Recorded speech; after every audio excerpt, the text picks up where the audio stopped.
Assalamualaikum warahmatullahi wabarakatuh. Tepangaken nami kula Hairunisa Dinurjana saking kelas kaliwelas MIPA sekawan. Kula teng mriki badhe waosaken geguritan basa Jawi Sang Kuwasa kaanggit dening kula. Sang Kuwasa kabeh kuwi milike. Mula aja nduweni sifat milik. Alam dunya lan seisine mung sawentara kanggo manungsa. Gusti sing Maha Agung nyiptakna apa bae sing dikehendakine.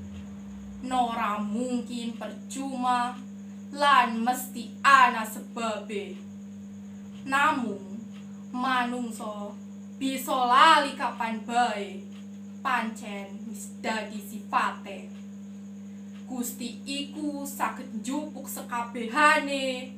Mula kudune manungsa duweni sifat bersyukur marang Sang Kuwasa.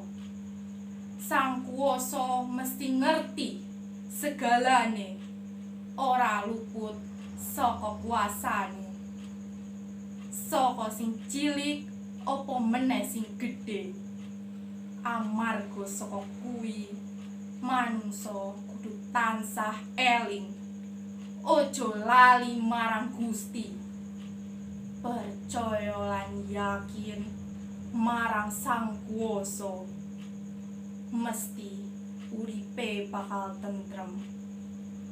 Gusti ingkang Maha Agung, kula pasrahke segalane marang Sang Kuwasa.